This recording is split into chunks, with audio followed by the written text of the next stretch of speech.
Nagpatupad ng checkpoint ang Police Regional Office Cordillera at Commission on Elections Cordillera sa kahabaan ng Quirino Highway, Barangay Irisan, lungsod ng Baguio noong ika-12 ng Enero taong kasalukuyan. Pinangunahan ang aktibidad ni Police Brigadier General David Peredo Jr., Regional Director ng Pro Cordillera, at Attorney Vanessa Roncal, Assistant Regional Director ng COMELEC Cordillera.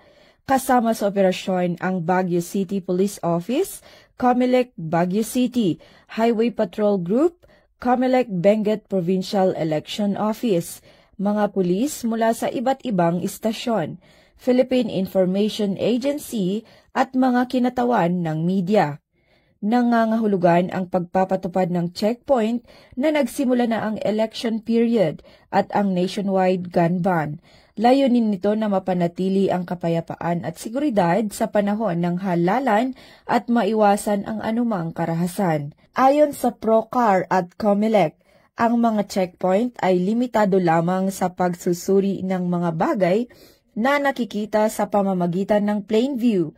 Hinihikayat din nila ang publiko na makipagtulungan sa mga otoridad upang maging maayos ang pagpapatupad ng mga checkpoint.